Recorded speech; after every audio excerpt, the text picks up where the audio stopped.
For the last few hours, animators back to back, one after another, as you can see here, is now talking about how pretty much Jujutsu Kaisen Season 2's production has flatlined. It is Owarida, as some are memeing on. But the point of the matter is that this isn't just one animator, or even two animators. This is a bunch of animators, and industry veterans at that, now talking about this. And when you have what I would consider an industry veteran basically saying, throw your card key in the company trash can when you leave work. And FYI, to showcase who he is and what this individual has worked on, they have worked on these shows. Devilman Crybaby, Carol and Tuesday. They've worked on Fate. They've worked on Kill la Kill. They've worked on all the Mob Psycho seasons. They've worked on Ping Pong. They worked on Sword Art Online. You know, they've worked on Space Brothers. They've worked on quite a few shows over the years. They've worked on My Hero Academia, like the opening episode that was with the All Might versus Nomu. So, like, it's very clear that this person, it's a pretty big deal, okay? Definitely not, someone that's under the radar. Definitely has made some iconic scenes in the last decade. So, when they're saying, throw your card key in the company trash can when you leave work, that's wild. That's legitimately wild. But obviously, it doesn't just stop there. You have a bunch of animators that I have showcased before in videos, and even newcomers that I haven't talked about, now talking about the production and Studio Mappa. It really just goes to show what's going on here. And I'm just going to clear the air. I'm going to say it. I have been making videos for years. I have been watching anime for years, even longer than that. And out of all this time, out of this decade plus of me watching anime, I have never seen an animation studio as bad as Studio Mappa. To be fair, a lot of the stuff that's going on with Studio Mappa has now been made public, and there's probably atrocious stuff that happens behind the scenes with other studios that we just don't hear nothing about.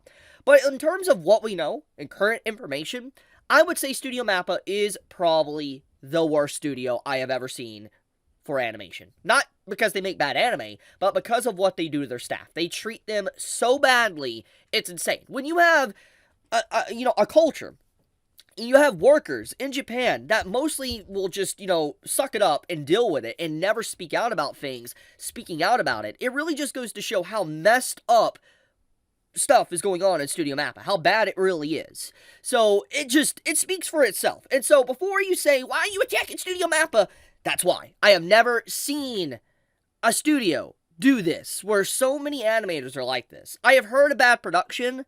I know of it. I know which studios had bad production. I know, A1's had bad production. A bunch of different studios have. But I've never seen so many staff literally risk their career to this extent talking about it.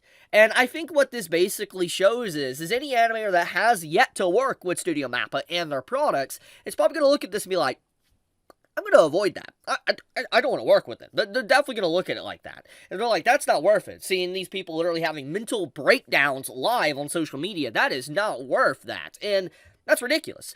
So, let's get right into this, okay? So, what's going on? As you can see, there's a bunch of leaks, or not links that take to, different animators, different directors, their roles, their status, what they're talking about, what they're saying, etc., what aspect they're working on for JJK, or what they have done within Studio Mappa. They're all speaking out about this, and basically, what's happening is that I'm assuming some bad news came in, to where, they had to probably get an episode done in a certain amount of time, and now, basically, animators are speaking out about it. We found out a few things. Here, let me find this animator. So, this happened earlier today, as you could see.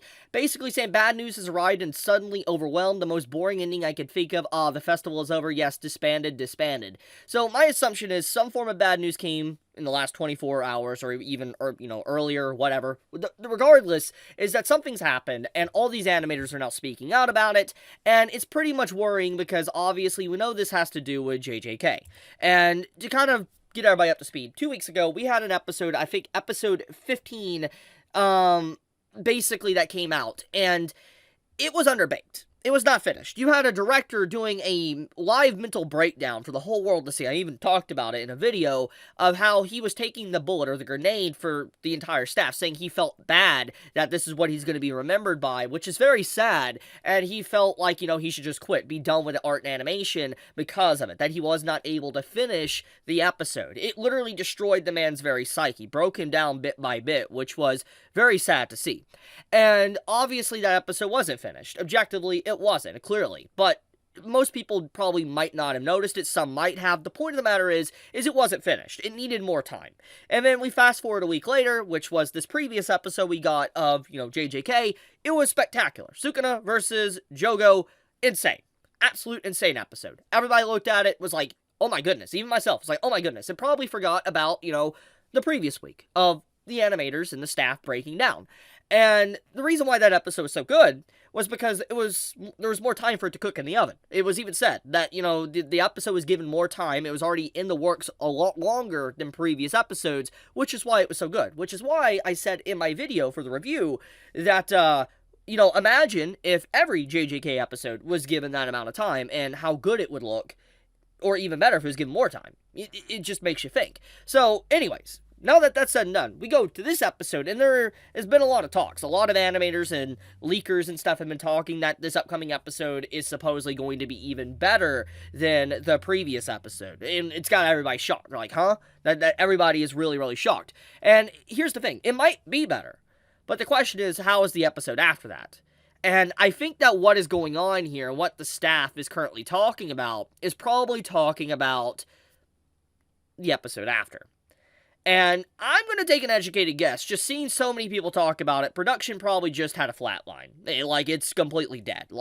I'm assuming at this point, it's like, it is so rushed at this receivable moment that either what's going to happen is the animators are going to finish it somehow, and it's going to make production even worse on them in the future, because Mappa's going to be like, oh, you can do this in that amount of time, or they're going to break, and it's just not going to be able to air. One or the other. Something's going to happen. Something's going to break, and we are at that breaking point, where we are seeing Studio Mappa crumble. The staff is crumbling. I talked about this over a year ago, that it would only be a matter of time until something finally snaps. It was just a matter of time. And it seems like we are finally seeing the exodus, or the beginning of the end, for Studio Mappa. Do I think that this is going to be the end? Jujutsu Kaisen Season 2? No. I think they're going to keep making products, production, etc.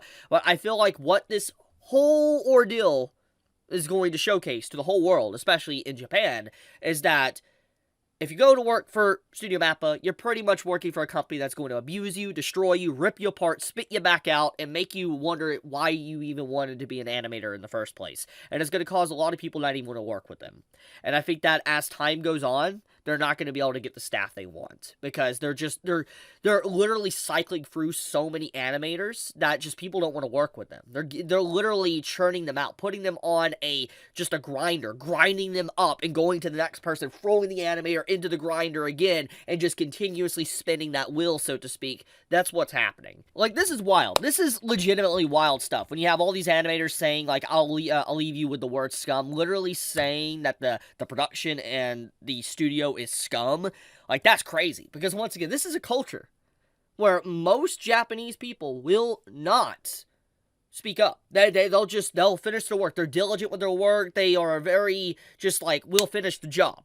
But when you have this going on, it really it says everything. And it's crazy to me how people for years have been defending this studio and all that, and thinking you're being too harsh when you have stuff like this. It's nice. It is really, it's nice to see people waking up. It is very nice to see people realizing what's actually happening. You even have people that have always been Mappa fanboys now even speaking out about this. I saw it already. So yeah, it's crazy. I think the best words to really summarize this is this. It's over. It is over.